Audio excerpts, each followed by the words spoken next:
안녕하십니까, 홍철기입니다. 오늘은 2023년 11월 13일이고요. 오전 뉴스 시작하도록 하겠습니다.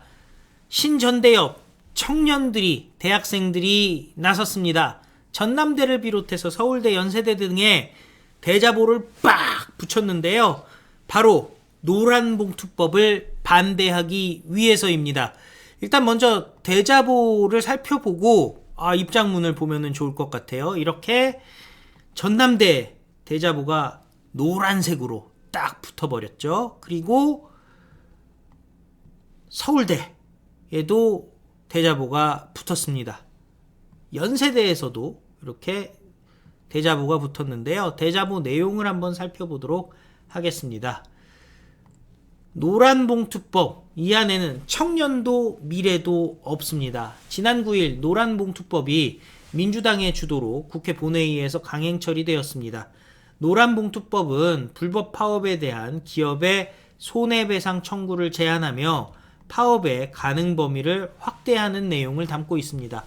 노동조합 및 노동관계조정법 2조 3조 개정에 관한 법률안이라는 이름의 이 개정안은 사실상의 불법 파업 조장법이자 미래 세대를 착취하는 악법 중의 악법입니다. 그 이유는 다음과 같습니다. 노란봉투법은 민법의 3대 원칙을 정면으로 위배합니다. 소유권 절대의 원칙, 계약 자유의 원칙, 과실책임의 원칙. 노란봉투법은 국제적으로 보편 타당하지 않습니다.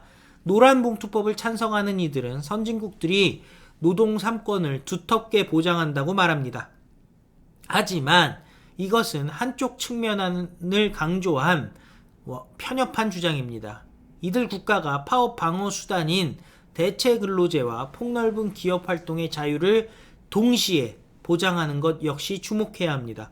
불법 쟁의 행위를 묵과하는 국가는 없습니다. 노란봉투법은 불법 파업의 일상화법입니다. 노란봉투법은 계약관계 당사자가 아닌 사용자에게 파업을 할 수 있는 법적 근거를 만듭니다.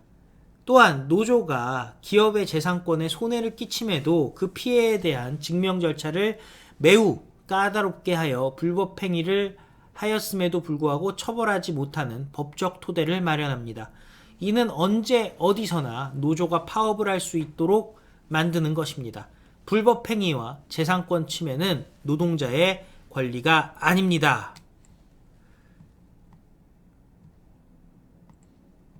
노동자의 적은 기업이 아닙니다. 노동자의 기업은 상생의 관계입니다. 이를 위협하는 진짜 적은 고착화된 70년대 공장법과 강성 귀족노조 그리고 사회적 갈등을 야기하며 이득을 취하는 정치꾼입니다. 노동자와 기업은 상생의 관계이지 정복의 대상이 아닙니다. 한쪽의 권리만을 주장하여 상대방의 권리를 침해한다면 그 피해는 고스란히 자신에게 돌아올 겁니다. 노란봉투법은 청년과 미래의 적입니다. 노란봉투법은 기업을 무너뜨릴 겁니다. 단기적으로 보면 노동자가 이득을 취하는 것처럼 보일 수 있지만 하지만 결국 기업의 성장을 막아서 취업을 준비하는 미래 세대에게 그 피해가 고스란히 돌아갈 것입니다. 노란봉투법은 불평등 조약이며 민노총 당점기로 가는 길입니다. 대통령은 미래 세대를 착취하는 악법의 거부권을 행사해 주십시오. 노란봉투법은 민노총에 의한 민노총을 위한 불평등 조약입니다. 국민 보편을 대변해야 할 국회는 특정 집단의 하수인 노릇을 하고 있습니다. 국회가 진정 노동자와 기업의 갈등을 해결하고 싶다면 힘없는 자들의 갈등을 야기하여 정치적 이익만을 꾀해서는 안 됩니다. 문제의 본질은 시대에 맞지 않는 노동법입니다. 국회는 이를 재검토해야 합니다. 노동자와 기업이 상생할 수 있는 자유롭고 공정한 법적 토대를 마련하십시오. 지금 대한민국에 필요한 건 한쪽을 죽여 승리할 수 있다는 대결 구도가 아니라 상생과 협력 그리고 미래를 위한 대화의 장입니다. 신전대협. 대학생들이 들고 일어났습니다. 전남대에도 대자보를 붙였습니다. 자, 신전대협에서는 이렇게 얘기하고 있습니다. 오늘 새벽에 전국 100개 대학에 노란봉투법을 반대하는 내용의 대자부를 붙였다는 겁니다. 국회 본회의를 통과한 이른바 노란봉투법으로 불리는 노동조합 및 노동관계법 개정안을 규탄하는 내용입니다. 그리고 대학생단체 신전대협이라고 저희가 얘기합니다마는 신전국대학생 대표자 협의회라고 합니다. 의장은 김건과 이범석 학생들인데요. 신전대협은 여당이 부득이하게 철회한 필리버스터를 청년 대학생들이 대자보를 통해 장외에서라도 필리버스터를 하겠다라는 의미로 설명하고 있습니다. 이어서 노란봉투법은 민법의 3대 원칙을 정면으로 위배하고 국제적으로 보편 타당하지도 않고 불법 파업을 일상화시킬 것이라면서 대통령이 거부권 행사를 하시기를 요구하고 있습니다. 이범석 공동의장은 노란봉투법은 민노총에 의한 민노총을 위한 불평등 조약이라면서 국민 보편을 대변해야 할 국회가 특정 집단의 하수인 노릇을 하고 있다고 주장하고 있습니다.